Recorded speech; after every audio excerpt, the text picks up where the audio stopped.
이번 얘기는요, 이 노래를 좀 불러야 될 것 같아요. 본능적으로 느껴졌어. 네, 바로 그 노래가 딱 들어맞는 상황이 아닐까 싶습니다. 장혜찬 평론가님. 네, 지금 이제 곧 영상이 나올 텐데요. 한 부부가 이제 데이트하는 듯이 평범한 모습으로 나란히 이제 지하도를 걸어가는 영상이 나옵니다. 아하. 사이가 별로 좋아 보이진 않는데 약간 떨어져서 덥네요. 네. 근데 이렇게 나란히 걸어가고 있는데 네. 갑자기 남편이 아내를 놔두고 계단 위로 혼자 성큼성큼 걸어 올라갑니다.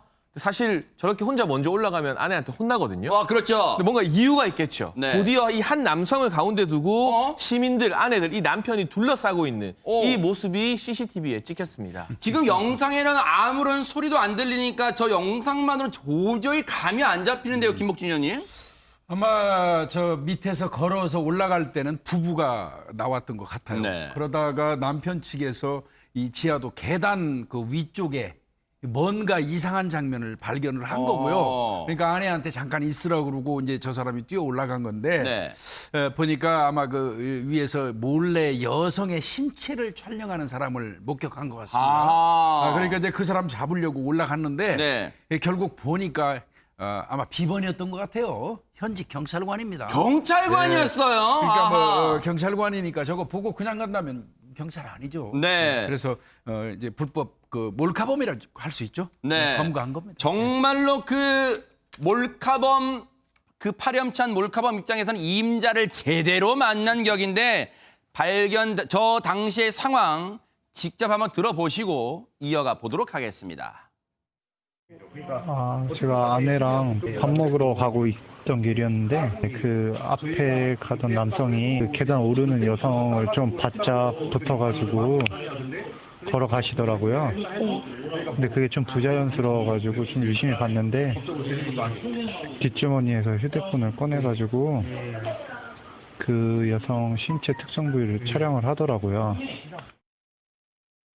세상에 저거는요, 정말 매의 눈이 아니고서는 저걸 어떻게 또 발견해냈을까 그런 생각도 들어요. 그런데 이 몰카범이요, 정말 뻔뻔한 게 저 붙잡히고 나서도 한 행태가 가관이었답니다. 그 얘기까지 마저 들어보시고 이어가 보도록 하겠습니다. 그래가지고 제가 딱 붙잡아가지고 지금 몰카 찍은 거 아니냐고 그래가지고 하니까 그 사람이 도망가려고 하길래 제지하면서 경찰 부를 때까지 기다리라고 하니까 계속 도망가려고 해서 주변 사람들한테 그 신고해달라고 요청했었거든요.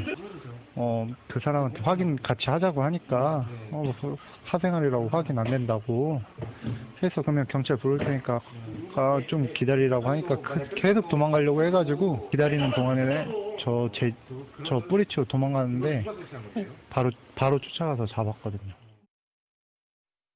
이런 파렴치한 몰카범을 봤어요. 그런데 손정혜 변호사님 옆에 있던 혹시 그 아내분도 경찰분인가요, 그러면? 경찰 남편과 살면 반은 경찰이 되시는 것 같습니다.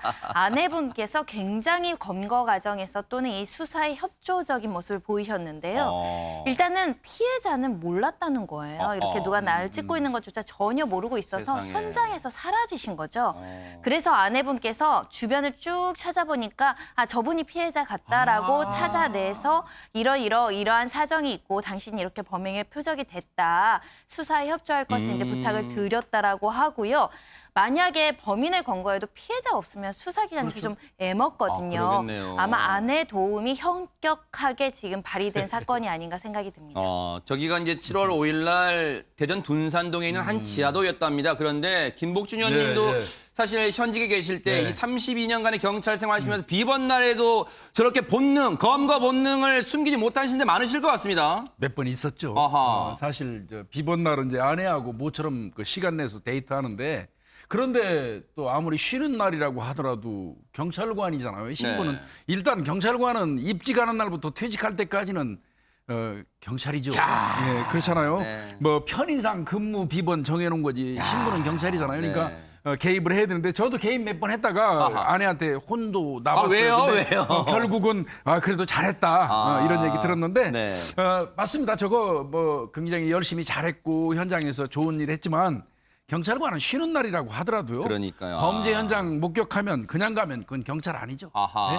우리 이윤학 경장님은 좀 어깨가 으쓱으쓱 하셔도 될 거예요. 왜냐하면 전설의 이 김복준 의원님한테 대선배 김복준 의원님이 이렇게 또 공개적으로 또 칭찬해 주셨습니다. 그런데 안진용 기자님, 몰카범은 대부분의 경우 딱 걸렸을 때 처음 범행한 게 아니라면서요. 네, 이렇게 이경장 부부와 시민들의 활약으로 붙잡힌 경찰은요, 관할 경찰에게 인계가 됐는데요. 그토록 이 범인이 지키고 싶었던 그 휴대폰을 딱 열어봤더니 더욱 놀라운 풍경이 왜요? 펼쳐졌습니다. 무려 이 여성을 포함해서 이틀 동안 23명의 여성의 불법 영상을 촬영을 했는데 만약에 이경장 부부가 이날 이 사람을 잡지 않았다면 더 많은 피해자가 발생할 뻔했습니다. 세상에 당시의 피해자분을 포함해서 여성분들이 얼마나 지금 소스라치게 생각만 해도 오싹하잖아요. 그런데 이윤학 경장께서요, 정말로 하시고 싶은 그런 말이 있다고 합니다. 한번 들어보시고 이어가 보도록 하겠습니다. 범행 현장을 바로 목격하자마자 그냥 제가 제지를 했었거든요. 아무 생각도 없이 그냥 몸이 먼저 반응을 했던 것 같아요. 그리고 뭐 제가 쉬는 날이어도 뭐 경찰이라는 신분은 변함이 없어가지고 뭐 그 당연한 일을 한 거기 때문에 네. 아내분도 참 대단하신 것 같아요. 그냥 제가 언뜻 드는 생각은 아무리 경찰 남편이라 하더라도 비번 때 저런 행동을 하면 미쳤어! 그 범인이 흉기라도 들고 있으면 어쩔 뻔했어!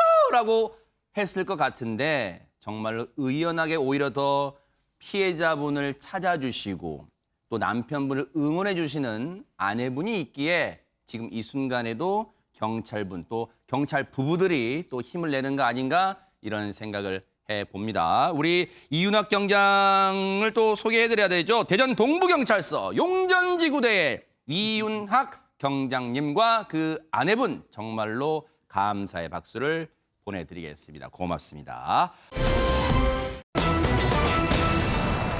우리가 살면서 선배, 인생 선배한테 뭐 따끔한 조언 받는 경우 왕왕 있잖아요. 그런데 지금 이 경우를 두고 설왕설래하고 있습니다. 안진용 기자님. 네, 바로 어제였는데요. 방송인 남희석 씨가 자신의 SNS에 또 다른 방송인 김구라 씨를 저격하는 듯한 내용이 담긴 글을 올려서 논란이 됐습니다. 네. 그 내용을 보면은요. 예능 프로에서 김구라 씨는 초대 손님이 말할 때 본인 입맛에 안 맞으면 등을 돌린 채 인상을 쓰고 있다. 참 배려 없는 자세다. 자기 캐릭터를 유지하려는 행위라고 했고요. 또 이어서 그러다 보니 몇몇 경력이 어린 게스트들은 나와서 시청자가 아니라 그러니까 김구라 씨를 지칭하는 거겠죠. 김구라 씨의 눈에 들기 위해서 노력을 할 때가 종종 있다라고 글을 올리면서 이 논란이 일파만파 번졌습니다. 혹시 장해찬 평론가님, 남희석 씨가 이제 개그맨이잖아요. 요즘 방송인으로 부르긴 합니다만. 혹시 개그로 그냥 농담으로 날린 거예요? 혹시 얘기한 거예요? 그런 것 같지는 않고요. 이제 정색을 하고 본인이 그동안 생각해왔던 부분에 대해서 지적을 한 것 같습니다. 근데 누리꾼들의 반응도 좀 양분되고 있는데 우선 속 시원하게 할 말을 했다. 그리고 김구라 씨의 평소 방송 태도가 이 게스트들을 좀 주눅들게 하는 측면이 있다. 특히 나이 어린 게스트들 같은 경우는 그런 부분에 있어서 이 공감한다는 의견도 상당히 많았고요. 또 한편으로는 원래 그렇게 좀 불친절한 게 개그맨 김구라 씨의 콘셉트 아니었냐. 그리고 사실 개인적으로 해도 될 말을 공개적으로 이렇게 실명을 거론하면서 저격하는 것은 다소 부적절한 것 같다는 의견도 있는 만큼 논란이 되고 있습니다. 아하. 아니 그러면 손정혜 변호사님, 남희석 씨와 뭐 김구라 씨는 우리 시청자분들, 국민분들한테 뭐 두 분 다 익숙한 분이긴 한데 두 사람의 이른바 서열, 이 선후배 관계는 어떻게 되는 거예요? 일단 개그맨 선후배 관계라고 따져볼 수도 있을 것 같은데 남희석 씨 같은 경우는 91년에 KBS 7기로 이제 데뷔를 했기 때문에 김구라 씨보다는 2년 먼저 데뷔를 했다라고 보실 수 있습니다. 김구라 씨는 93년 SBS 2기거든요. 근데 나이로는 김구라 씨가 70년생이고 남희석 씨가 71년생이니까 한 살 더 남희석 씨보다 김구라 씨가 이제 더 나이가 많으니까 그 사회 나온 선배는 남희석 씨지만 형님은 구라 씨다 뭐 이렇게 말씀드릴 수 있습니다. 사회 선배는 남희석 씨, 인생 선배는 또 김구라 씨. 참 복잡하게 돼 있습니다. 관계가 또 김묵진 의원님. 이게 근데 뭐 저 저격이라고 봐야죠 저거요. 공개적으로 저렇게 했으니까. 근데 저격을 했다면 제가 생각할 때는 우리가 모르는 어떤 이 동기 이유가 있을 가능성은 저는 좀 있다고 보여져요. 네. 그럼에도 불구하고 뭐 선배 후배 떠나서요. 저 같으면 싸우더라도 이 둘이 있는 공간에다가 불러가지고 거기서 지적할 거 지적하고 좀 다툴 것 같아요. 저렇게 뭐 아무리 잘못된 행위라고 하더라도 그거를 공개적으로 저렇게 발표하는 거는 그렇게 고무적이진 않아 보입니다. 네. 그런데 이 많은 분들이 최진봉 교수님, 네. 남희석 씨의 이 말이 시기도 시기지만 과거 발언과 비춰봤을 때 좀 뜬금없다 이렇게 말하는 분들 계시다면서요? 왜냐면 2017년 2월에 이제 남희석 씨가 새로운 종편의 예능 시사 프로그램을 맡게 돼서 아마 간담회를 했었어요. 그 장소에서 이제 먼저 김구라 씨도 잘 아시는 것처럼 이제 모 종편의 시사 예능 프로그램을 했잖아요. 네네. 그 장면을 떠오르면서 했던 얘기가 있어요. 그 얘기는 뭐라고 그랬냐면 네. 김구라 씨와 비교해서 아마 질문을 한 것 같아요. 기자들이. 그랬더니 김구라가 비교되는 것 자체가 자기한테 영광이고 김구라 씨가 인상을 쓰는 이유, 프로그램 중간중간 인상을 쓰는 이유는 어느 한쪽 편을 들지 않으려고 이쪽 저쪽. 왜냐하면 그 당시에는 양쪽 편 보수 진보가 나와서 토론하는 프로에 이제 사회를 봤거든요. 그래서 그 점도 나는 본받을 점이라 생각한다. 즉 사회자로서는 한 편을 들지 않고 중도적 입장을 취하는 것 자체는 참 잘한 일이다라고 칭찬을 한 적이 있었거든요. 네. 그러니까 이제 그때와 지금이 왜 다른 건지에 대해서 이제 네. 많은 의문이 생기는 상황이라고 볼 수 있습니다. 그러니까 보세요. 진짜 신기하네요. 지금 인상을 쓰는 포인트를 놓고요. 인상을 쓰는 포인트를 놓고 3년 5개월 전에는 김구라 씨가 인상을 쓴 이유는 이쪽 저쪽 편을 안 들려고 하는 것 같으니까 나 그 점 본받고 싶다. 이게 3년 5개월 전에 했던 인상 관련 포인트에 대해서는 얘기했던 건데 이번에 이 SNS에 올린 글에서는 본인 입맛에 안 맞으면 등을 돌린 채 인상 쓰고 있다. 이건 되게 부정적으로 봤다는 거예요. 그런데 장혜찬 평론가님, 그러면 이 두 분의 충돌이 이번이 처음인가요? 그러면 어떻습니까? 뭐 사실 김구라 씨에 대해서 공개적으로 비판한 적은 이번이 처음인 것 같은데 제가 방금 그 차이에 대해서 개인적으로 좀 생각을 보태보자면 아하. 김구라 씨가 진행했던 프로는 양쪽에 이 거물급 정치인들이 나왔어요. 그러니까 거기에서 인상을 쓰고 말하는 게 그 거물급 정치인들에게는 별로 와닿지 않는 거거든요. 그러니까 중립적인 태도다 이렇게 본받을 점이 있다 말한 거고 이번에 남희석 씨가 비판한 부분은 그러한 이 김구라 씨보다 경력이 더 많은 사람들 대상으로 한 게 아니라 나이가 어리고 이렇게 좀 젊은 신인들, 연예계 경력이 짧은 사람들 대상으로 이렇게 인상을 쓰거나 등을 돌리면 그 사람들이 너무 또 위축되지 않겠느냐. 모르겠네요. 그러니까 다른 맥락에서 비판을 한 것으로도 볼 수 있겠다 싶습니다. 네. 이 남희석 씨와 이 김구라 씨가 이렇게 사실은 원래 장혜찬 평론가님 뭔가 얘기가 되기 위해서는 뭔가 이 티격태격하기 위해서는 오래 전부터 뭔가 좀 쌓인 게 있지 않나 이런 생각을 좀 합리적으로 해볼 수는 있잖아요. 어떻습니까? 그렇죠. 두 사람이 2년 전에 같은 프로그램에 출연했던 적은 있습니다. 한 예능에 출연했던 적은 있는데 사실 그때 이 촬영 분위기는 상당히 화기애애했다고 남희석 씨 측에서도 밝히고 있거든요. 네. 그런데 네티즌들이 왜 갑자기 이런 지적을 하느냐. 뭐 일부 네티즌들 같은 경우는 실망했다 이런 댓글을 달기도 하자 네. 남희석 씨가 본인이 그래도 2년 동안 생각하면서 고민했던 부분이 있다. 네. 이런 이야기를 했기 때문에 네. 뭔가 우리가 알지 못하는 수면 아래에서의 어떤 불편한 사건이 있지 않았나 그렇게는 추정해 볼 수 있을 것 같습니다. 2년 전? 아니 안지준 기자님 2년 전에 대체 뭐가 2년 동안 고민했다는 거 지금 이 얘기를 꺼내길 동안 2년 동안 고민했다? 대체 무슨 일이 그럼 두 사람 사이 있었던 걸까요? 사실 두 사람이 같은 프로그램에 나온 게 뭐가 있는지 체크해 보면요. 2017년에 김구라 씨가 진행하는 그 라디오스타라는 프로그램에 한번 나간 적이 있었거든요. 근데 그때 분위기에서는 특별히 둘이 뭐 대립각을 세운다거나 불편한 모습을 보이진 않았어요. 근데 지금 3년이 지난 시점에 얘기하면서 2년 이상 고민했다는 건 혹시 그때 어떤 불편한 지점이 있지 않았나라고 얘기를 했고요. 이거에 대해서 몇몇 네티즌들은 이런 얘기를 합니다. 남희석 씨 깊이 있는 개그맨이라고 생각을 했는데라고 얘기를 했어요. 이게 뭐냐면은 결국은 좀 경솔한 발언 아니었냐라고 얘기를 했는데 이거에 대해서 남희석 씨가 2년 이상 고민을 했고 사연이 있다고 얘기를 합니다. 그 얘기는 이 발언은 경솔하게 한 게 아니라 본인이 깊이 고민하고 어떤 이유 끝에 하게 됐다는 얘기죠. 하지만 그 부분에 대해서 아직까지 구체적으로 얘기는 하지 않고 있거든요.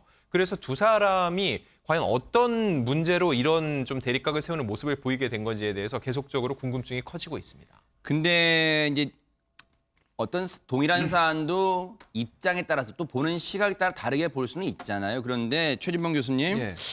남희석 씨가 이제 하도 누리꾼들이 이제 이 뭐 궁금증 내지는 또 비판을 하니까 경솔하다는 비판하니까 입장을 내놨었는데 그 입장에 보니까 당신은 안 당해봤잖아요. 그러니까 뭔가 자기가 이럴 만한 이유가 있다는 식으로 얘기를 하네요, 지금. 그렇죠. 그런 이유가 있는 거죠. 근데 네. 이게 단순히 프로그램뿐이었을까라는 생각도 저는 개인적으로 들어요. 그러니까 예를 들면 프로그램이 아니고 다른 장소에서 만났을 가능성도 있지 않겠습니까? 그러네요. 물론 사석에서, 네. 예, 그러면서 뭐 다른 모임에서도 그런 일이 있었을 가능성이 물론 뭐 지금 남희석 씨가 얘기한 걸 보면 프로그램 안에서 김구라 씨가 하는 행동에 대해서 그런 얘기를 하긴 했지만 네. 그게 또 다른 원인이었을 가능성도 저는 있다고 보고 네. 2년 전 그 프로그램에서는 특별히 그렇게 우리 시청자들이 볼 때 크게 문제가 되거나 아니면 분위기가 나빴다고 느낄 만한 부분은 없었던 것 같아요.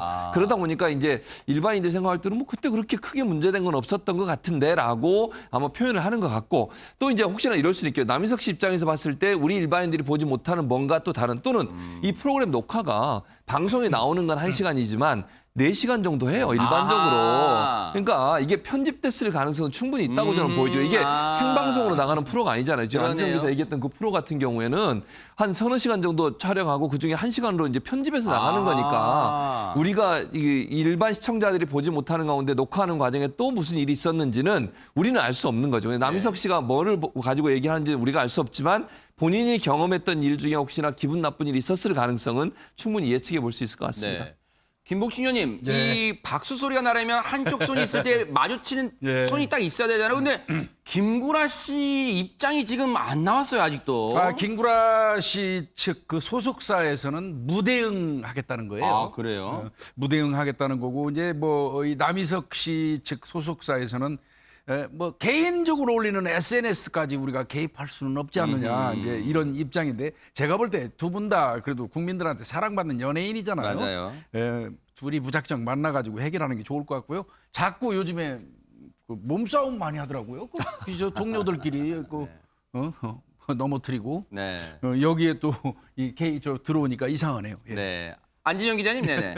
제가 개인적으로 두 분하고 다 같이 방송을 해봤었거든요. 그러셨어요? 근데 네네. 두 분이 진행 스타일이 많이 달라요. 김구라 씨는 진행을 되게 빨리빨리 엑기스 위주로 좀 진행을 하는 경향이 있는 반면 남희석 씨는 출연진들의 얘기를 다 하나씩 하나 듣고 가는 스타일이거든요. 그래요? 이런 진행 스타일 때문에 서로 진행하는 이런 과정에서 같이 방송을 하면서 조금 맞지 않는 부분이 있었던 게 아니냐라는 생각이 드는데 중요한 건 두 분 다 전혀 경솔한 스타일이 아닙니다. 굉장히 사석에서 만나면 오히려 더 상대방을 배려하고 조심스럽게 말하는 스타일이거든요. 근데 이번 이렇게 SNS 통해서 남희석 씨가 얘기를 한 거는 뭔가 꼭 대외적으로 하고 싶은 얘기가 있었던 게 아니냐 싶어서 이 주변에서 보는 사람들은요. 이 둘 사이에 정말 먼저 풀어야 될 뭔가가 있었던 것 같다라고 얘기를 하고 있는 것 같습니다. 네. 사실 이 네티즌 분들이요. 두 분을 어떻게 비난하기보다는 사실 두 분 다 이 많은 분들이 사랑하는 분들이잖아요. 그러면 두 분이 정말로 뭔가 오해가 있다면 개인적으로 잘 풀리기를 또 기대를 해봐야 되지 않을까 이런 생각도 해봅니다. 야, 진짜 요즘 뭐 온도도 높고 장마까지 해서 후텁지근한 날씨가 이어지고 있습니다. 그래서 준비한 게 있습니다. 안진용 기자님. 네, 많이 더우시죠. 네. 그래서 시원한 소식인데요. 아하. 시원하게 내지르는 고음 그리고 시원하게 뻗은 이 원조 롱다리로 유명한 가수 김현정 씨의 소식입니다. 야. 김현정 씨가 MBN 드루아를 통해서 오랜만에 또 대중들에게 인사를 전했는데요. 네. 여전히 이 카리스마 넘치는 무대 매너로 그야말로 백투더 90이라고 할 만큼 단체로 회오리 춤을 추게 만드는 이런 멋진 무대를 꾸몄습니다. 네, 정말로 90년대로 시간을 다 돌려나 할 것 같은데 영상부터 보시고 이어가 보도록 하겠습니다.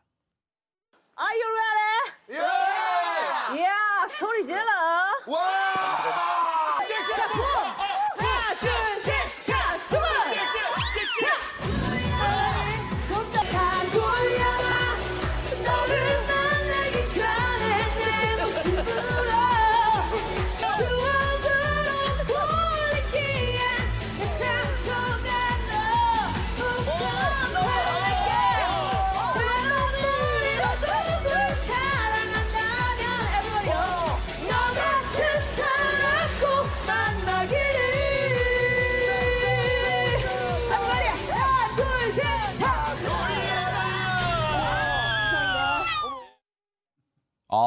저 춤 간단치 않은 춤인데 노사연 씨도 잘 돌립니다. 최진봉 교수님. 예, 회오리 춤이라고 아까 설명해 주셨는데 웬만한 출 수 없는 춤이죠. 네. 근데 어쨌든 저런 모습, 시원한 모습, 롱다리로 유명하잖아요, 김현정 씨가. 네. 김현정 씨가 가수 데뷔 24년 차예요. 그래요? 올해 나이만 해도 44이신데 어허. 저런 모습, 예전의 모습 그대로인 것 같아요. 별로 변한 모습이 저는 안 보이거든요. 그러니까요, 네. 뭐 이렇게 관리를 너무너무 잘하시는 것 같고 노사연 씨가 그런 얘기를 했어요.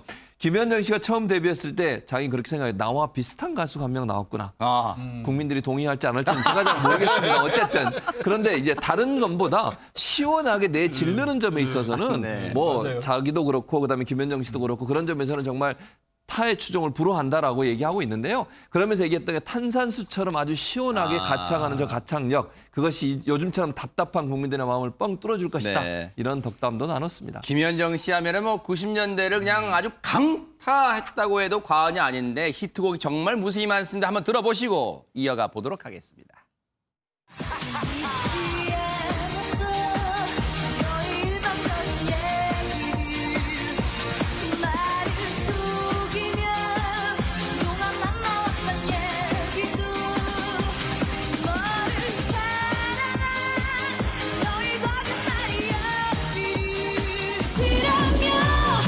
다시 생각도 않는다면 나 같은 여자 힘들다면 냉정하게 돌아섰던 그런 너잖아 날 떠나 왜 다시 돌아와 지우려는 날 괴롭혀 남은 게 뭐야 네가 남긴 상처들 뿐 다시는 이런 손정혜 변호사님, 사실 김현정 씨 노래는 여성분들이라면 노래방 가서 한 번쯤은 불러봤을 곡들이 많잖아요. 뭐 굉장히 사랑을 받았던 메가 히트곡들이기 때문에 많은 분들이 굉장히 이 노래를 듣고 따라 부르고 춤추고 했던 기억들이 있는데 저는 못 부릅니다. 고음이 너무 심해서. 네, 일단은 롱다리 가수로도 굉장히 유명을 했고요. 특히 이제 굉장히 짧은 바지를 입고 나왔을 때 그 다리를 보면 정말 롱다리 야. 가수다 이렇게 보실 수 있는데 네. 얼마 전에 가관 예능 프로그램에서 실제로 박나래 씨랑 다리 길이를 재봤어요. 우리 김현정 씨 키가 174거든요. 지금 다리 174 요? 길이만 113cm에 이르렀고요. 박나래 씨가 한 20cm 좀 작으시네, 93cm. 한 요 정도 다리 길이가 더 길다라는 것은 또 굉장히 시원시원한 그 고음 가창력 플러스 시원시원한 야. 각선미를 많은 분들에게 사랑을 받았었죠. 네. 진짜 대단하네요. 어쨌든 근데 이제 가수니까 신체보다도 이 정말 노래로 평가받는 게 마땅할 것 같은데 장혜찬 평론가님, 근데 이 노래가 처음부터 원래 다 돌려나 이 노래가 처음부터 떴던 곡입니까? 혹시 어떻습니까? 그러니까 97년도에 그녀와의 이별이라는 노래로 데뷔를 했는데 네. 정말 첫 무대에 목숨 걸고 섰다고 해요. 아. 그런데 그 첫 무대가 마지막 무대가 됐던 거죠. 그래요? 왜냐하면 공식적인 반응이 그렇게 좋지 않았나 봐요. 그런데 이 노래가 어떻게 히트를 하게 됐느냐? 그 당시에 길보드 차트라고 있습니다. 아하. 이제 불법적인 것이긴 한데 그렇죠. 길에 이제 리어카 끌고 다니시면서 테이프 팔고 거기서 음악 소리가 나왔거든요. 그 길보드 차트와 그리고 무도회장 등에서 이 노래가 갑자기 인기를 얻게 되면서 요즘 말로 하면 역주행이라고 하죠. 야. 이게 역주행을 하게 됐고 노래가 처음 발표되고 1년이 지나서야 이 노래가 전국적인 메가 히트곡이 되어서 네. 다시 활동을 시작하고 우리가 아는 그 슈퍼스타, 인기스타 김현정 씨의 무대가 시작이 됐던 네. 겁니다. 사실 저는 방송 전에 김복준 의원님이 김현정 씨 노래를 상당히 많이 알고 있는데 깜놀했습니다. 근데 방송에서 사실 김현정 씨 되게 오랜만에 우리가 보는 그런 것 같아요, 기억에. 어떻습니까? 예, 이게 김현정 씨가 방송이 뜸해진 이유가 있었더라고요. 아하. 본인이 이제 좀 어느 정도 히트했는데 2015년도에 본인 말로는 그래요. 네. 내가 무슨 용기인지 하여튼 사비를 들여가지고 자작곡을 냈대요. 그런데 그게 심하게 망했답니다. 심하게. 아. 뭐 그냥 망한 게 아니라 아주 심하게 망해가지고 매덕 정도의 빚이 아이고. 생겼다는 거예요. 그러니까 이거 그 빚을 갚으려면 뭐를 해야 되겠어요?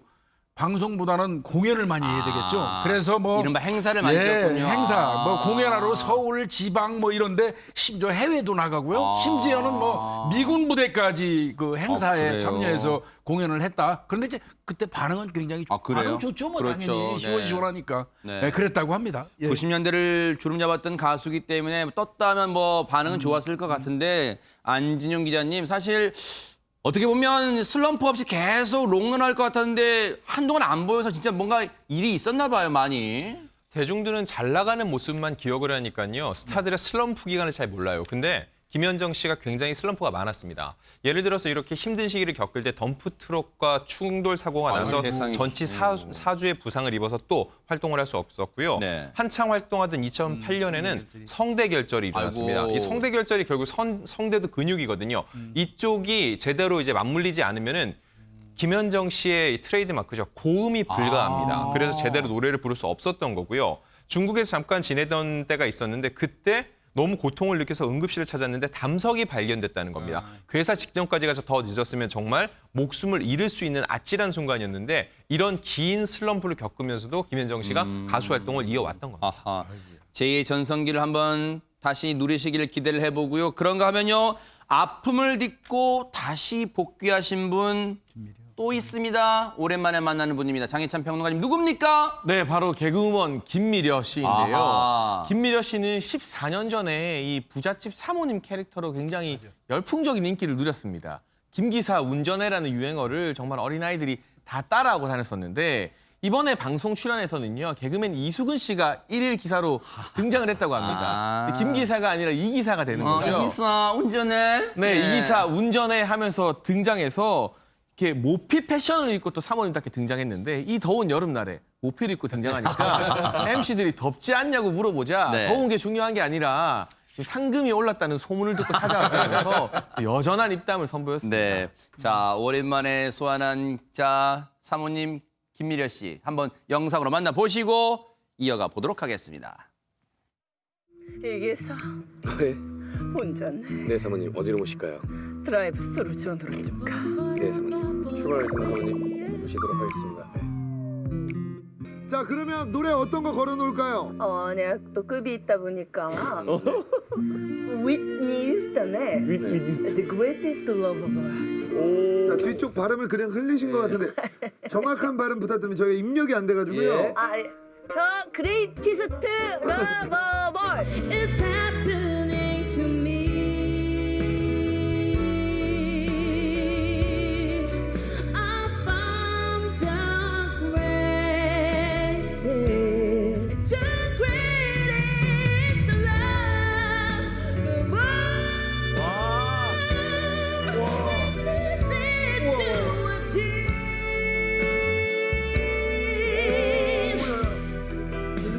Learning to love yourself.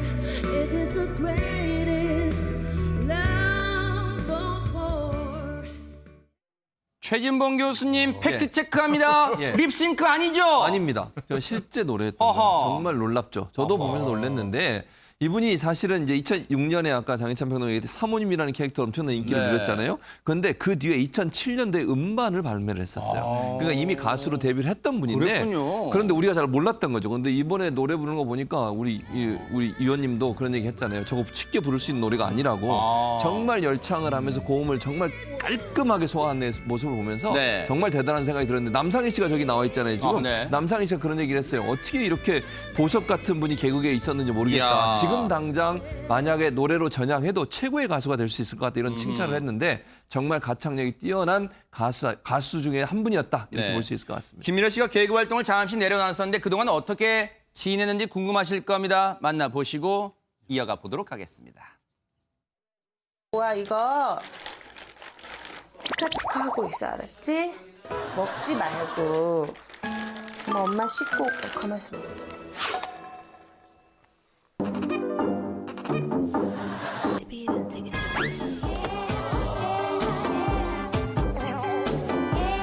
뭐야? 뭐 있어? 뭐 입술이 뭔가 이상한데? 또 엄마 걸 화장했구나.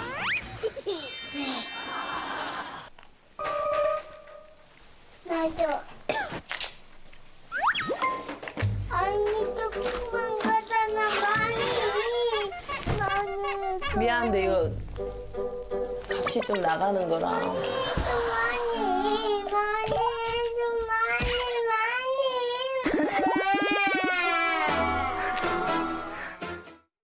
아유 손정희 변호사님 이 딱 딸들은 어느 집에 똑같은가 봐. 엄마 화장품 욕심을 내네요. 네. 너무 이쁘게 생기고 귀여워서 혼내기도 어려울 것 같은데 종종 이게 화장품 고가 특히 큰 맘 먹고 쓴 화장품 푹 써서 많은 딸내미들이 혼나는 일이 좀 있었을 네. 텐데요. 원래 그 김미려 씨가 2013년에 이제 배우 정성윤 씨랑 결혼을 했고요. 딸이 첫째 딸이고요. 또 아들이 있어요. 3살 된 둘째 아들도 있는 상황인데 네. 지금 김미려 씨가 또 셋째 욕심도 있나 봅니다. 열심히 돈 벌어서 여유가 생기면 셋째 생각도 있다라고 하는데 네. 애들도 너무 이쁘고 다정해 보입니다. 그러니까 정말로 또 가족이 또 화목하게 또 생활해 주시길 또 시청자분들께 보여주시길 바랍니다. 앞서 김미려 씨가 숨겨둔 가창력이 있다면 이분은요 숨길 수 없는 흥이 있습니다. 누굴지요? 한번 만나보시고 이어가 보도록 하겠습니다.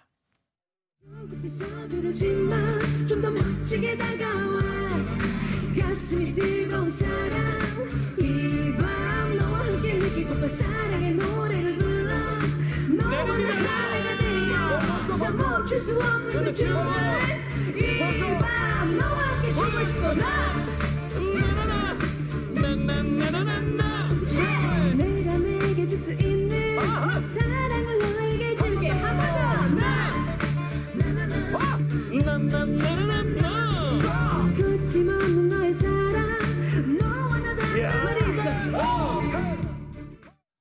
장혜찬 평론가님, 채연 씨는 정말 변함이 없네요, 진짜. 네, 뭐 입담도 여전하더라고요. 어허. 채연 씨 하면 방금 들으신 히트곡도 유명하지만 사실 과거에 본인의 이 미니 홈피에 올렸던 눈물 셀카가 더 유명하거든요. 그래요? 난 가끔 눈물을 흘린다. 야. 이런 감성적인 글이 정말 많이 패러디가 됐는데 어허. 그 사진에 대해서도 좀 민망할 수 있지만 있는 네. 그대로 본인이 진짜 울고 있다가 거울 보니까 예쁜 것 같아서 셀카를 한 몇백 장 찍다가 한 장 올린 거다. 이렇게. 이른바 시체말 자뻑된 거예요, 자뻑. 그렇죠. 솔직하게 또 그 당시의 비하인드 스토리를 토로하기도 했고요. 네. 여러모로 입담도 그렇고 노래 실력도 그렇고 외모도 그렇고 참 과거와 그대로인 것 같습니다. 네. 또 이 가수는 또 노래로 승부하니까요. 정말 우리 시청자분들, 국민분께 정말 이 힐링이 된 노래도 많이 들려주시기를 기대를 해보겠습니다. 진짜 이분들은요. 김을 묻히고 사시는 분들이 있답니다. 그 김이 대체 무슨 김일까요? 안진영 기자님. 네, 이 소개해드릴 세 분은요. 침체기에 빠질 이 극장가를 구할 만한 세 분입니다. 네. 국제수사의 곽도원, 강철비2의 정우성, 그리고 다만악에서 구하소서의 이정재 세 분이 나란히 신작을 소개를 합니다. 일단 이 정우성 씨 같은 경우는요. 극중 국제정세에서 한반도를 구하기 위해서 노력하는 대한민국 대통령을 연기합니다. 역대 대통령 연기한 배우 중에서 가장 잘생기지 않았을까 싶고요. 네. 그리고 이 이정재 씨, 정우성 씨랑 네. 절친으로 유명하죠. 이 다만악에서 구하소서에서는 아주 잔인한 킬러를 역을 맡아가지고 그냥 누아르의 진가를 보여주고요. 네. 마지막으로 국제수사에서는 처음으로 곽도원 씨가 코믹 연기에 도전합니다. 아하. 곽도원 씨는 강철비2에도 출연을 하거든요. 그런데 네. 이 영화를 통해서 두 작품의 얼굴이 비치게 됐는데 아하. 코로나19 때문에 극장가가 깊은 침체기에 빠졌었는데 이 세 배우가 삶거리를 해줄 것으로 기대를 모으고 네. 있습니다. 우리 안지용 기자님이 앵커 질문 패싱했어요. 세 분 김 묻히고 있다는데 그 김이 뭔지 안 가르쳐줬잖아요. 잘생김인데 이 세 분의 잘생김 완전히 서운했어요. 안지용 기자님. 와 진짜. 네. 자 그런데 지금 침체되어 있는 한국 영화를 싹 이 세 분이 끌어주실 것 같은데 그 영화 한번 만나보시고 이어가 보도록 하겠습니다. 이번 평화회담에도 초대는 받았지만 우리가 사인할 곳은 없어요. 이번 협정만 잘 끝내면 형님, 나도 나 혼자 할 수 있는 게 있고 없는 게 있습니다. I'm gonna take your nukes back home. I'm gonna put on a good show. 자자자자.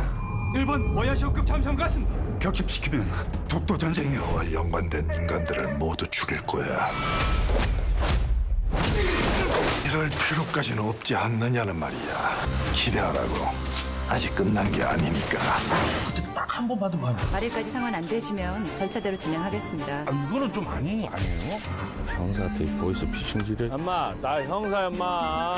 너는 좀 희망적인 얘기를 좀 못해? 여기 필리핀이요. 쏠 줄은 아는 게? 나 형사야, 엄마. 답은 아니잖아. 현장에 있는 게 FBI인 줄. 네, 새 영화 맛보기만 잠시 보여드렸는데요. 근데 최진봉 교수님. 예.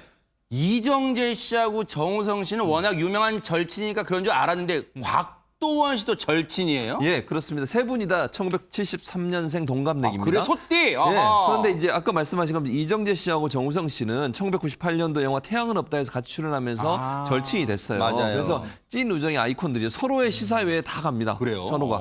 그런데 이제 누구하고 그러면 곽도원 씨가 인연이 있냐? 정우성 씨하고 곽도원 씨가 영화 4편을 같이 찍었어요. 이번에 지금 개봉한 강철비 2뿐만 아니라 강철비 1도 있었잖아요. 네. 그 작품하고 아수라라는 작품이 있었고 아하. 또 하나 놈놈놈이라는 작품이 네네. 있었어요. 그 놈놈놈에는 곽도원 씨가 사실 단역으로 나와서 우리 이제 시청자들은 잘 기억이 안 나실 수도 있는데 4편을 같이 하면서 두 사람이 또 친해졌거든요. 그러면서 세 분이 친하게 됐는데 결국 같은 나이에 영화계에서 주목받는 그런 인물들이 되다 보니 네. 세 분이 그런 절친의 관계가 맺어지지 않았나 이렇게 생각이 됩니다. 네.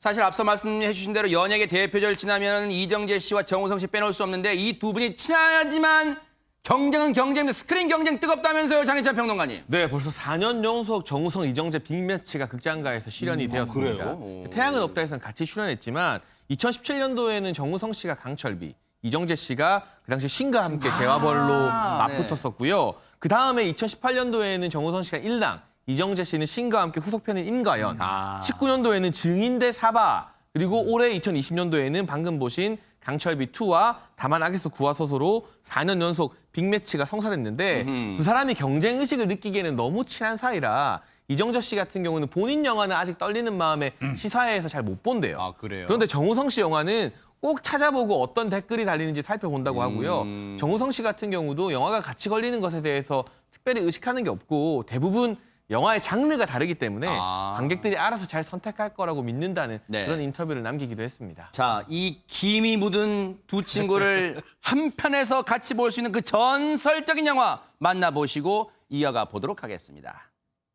해서 해 뜨는 거 처음 봐. 역시 촌놈이구만.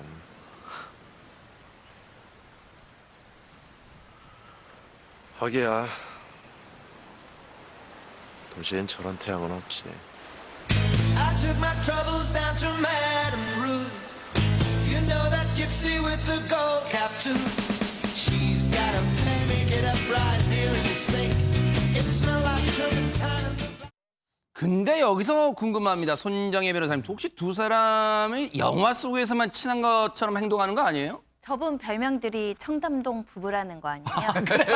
일주일에 7번을 만난다는 거 매일매일 만난다는 것인데 네. 일단은 같은 비슷한 동네에 살아서 이웃사촌일 뿐만 아니라 또 기획사를 같이 운영하다 보니까 일루 또는 사석에서 굉장히 자주 만나서 우리를 보고 청담동 부부라고 한다. 네. 그럼 남편은 누구냐라고 했더니 때로는 내가 남편 같기도 하고 때로는 내가 아내 같기도 하고 이렇게 역할이 분담이 된다고 하는데 실제 성격은 이정재 씨는 정우성 씨가 좀 꼼꼼하고 세심한 스타일이고 나는 좀 대담한 성격이다 이렇게 이제 이야기를 하고 계시는데요. 네. 영화도 굉장히 자주 보러 다닌다는 거예요. 특히 조조 시간대는 사람들이 이제 덜 있다 보니까 그렇죠. 조조를 같이 보러 가기도 하는데 연인석들 수입박스에 앉아서 보기도 한다고 합니다. 뭐예요? 그런데 일주일에 7일을 만나면 이건 절친이 아니라 이른바 껌딱지 수준 아닙니까? 김복준 교수님. 그러니까 20년 지기 절친이니까 엄청나게 가까운 사이잖아요. 아하. 그런데 저는 좀 충격받았어요. 뭘까요? 서로 존댓말 쓴대요. 아, 그래요? 사실은 존댓말 쓰는 게 더 어려운 거 아닌가요? 20년 정도 네. 만나면. 근데 두 사람은 이 사회 친구고 이러다 보니까 상호 존중하는 의미에서 지금까지 끈덕지게 그 존댓말을 쓴다 이제 네. 이렇게 얘기를 하고 있고요. 네.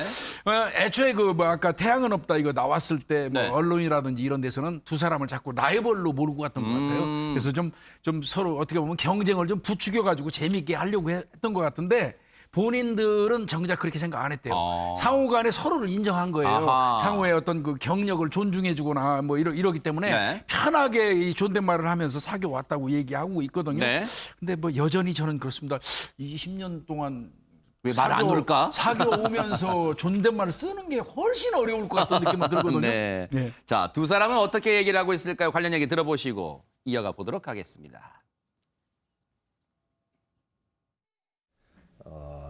약간의 침체된 한국 영화 시장을 정상적으로 만드는 그것이 훨씬 더 중요하다고 생각하고요.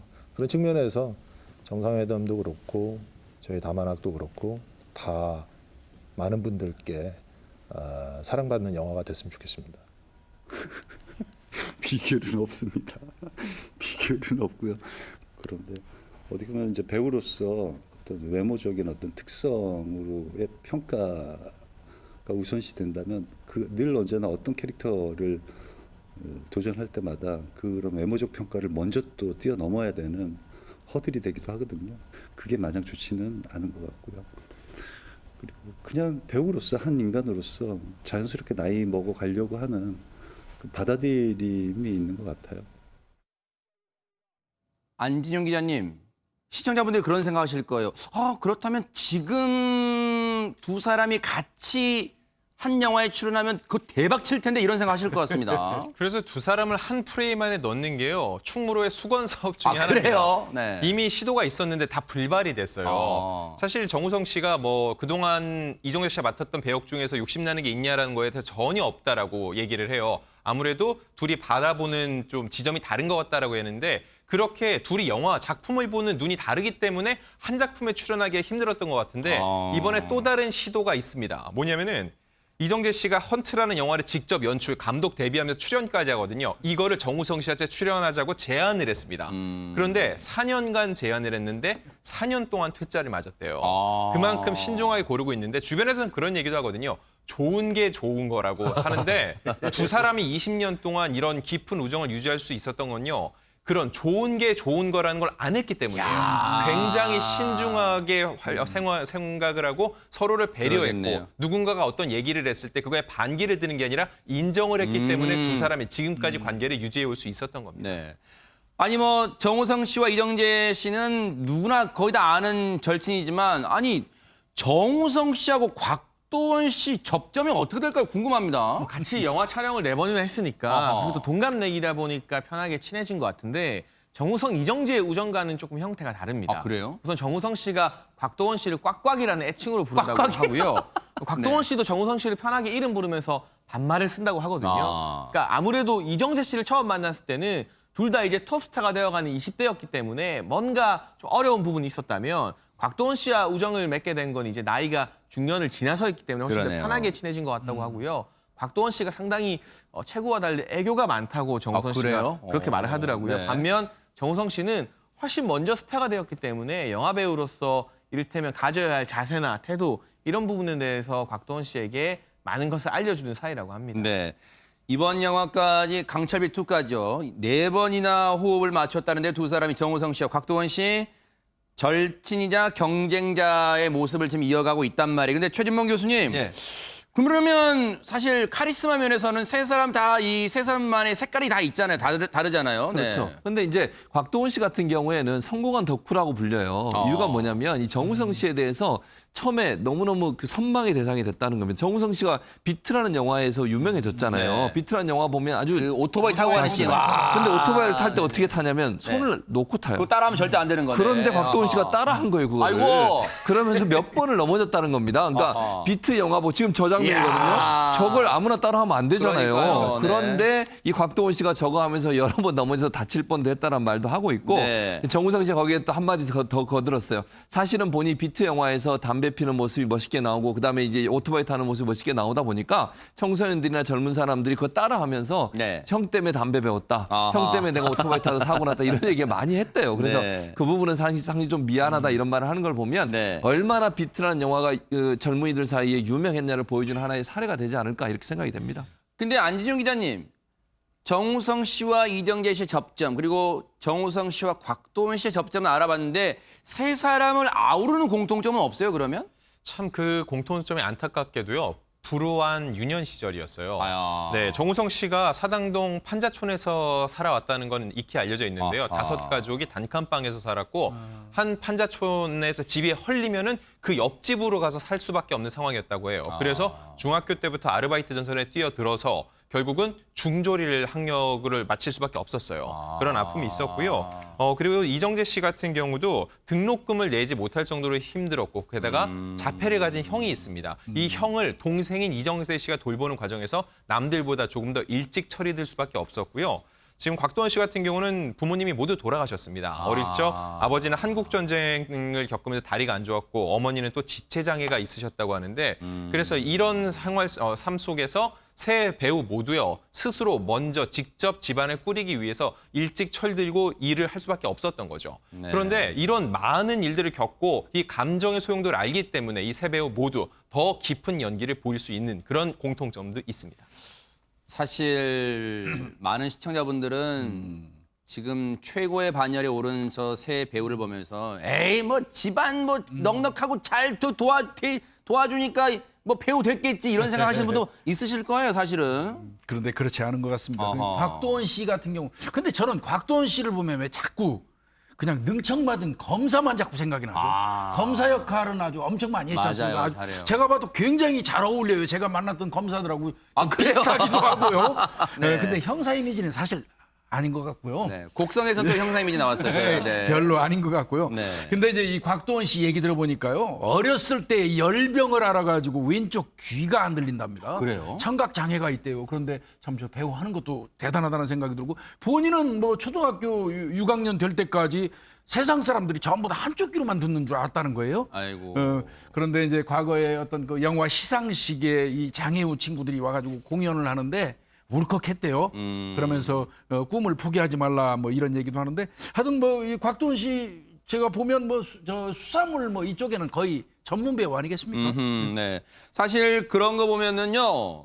이런 생각이 들어요. 장혜찬 평론가님, 곽도원 씨의 어떤 이 삶을 보면 우리한테 장애는 조금 불편한 것일 뿐 부끄러워할 일이 아니다는 걸 여실히 보여주는 것 같습니다. 네, 그래서 방금 이 김복주 의원님 말씀하신 시상식에서 무대를 펼쳤던 장애우 아이들에게 곽도원 씨가 대한민국에서 꿈꾸면 반드시 이루어지니까 꿈을 포기하지 마라 이런 메시지를 전했다고 하거든요. 그래서 본인도 이제 왼쪽 귀가 안 들리는 장애가 있고 어렸을 때 가정 형편도 또 어려웠고 네. 또 곽도원 씨가 직접 말하길 몸도 이렇고 생긴 것도 이렇지만 대한민국 영화 배우로 살고 있지 않느냐.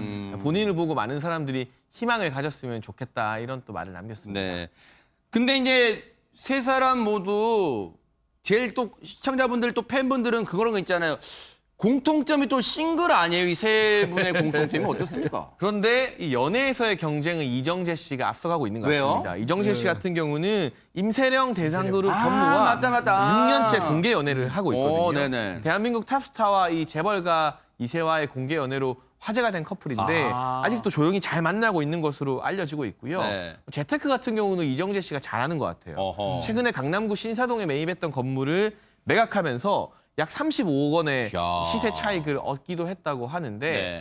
재벌 여자친구가 있어서 재테크를 잘하는 건지 아무튼 이 연애 경쟁에서는 좀 앞서 나가는 것 같습니다. 네.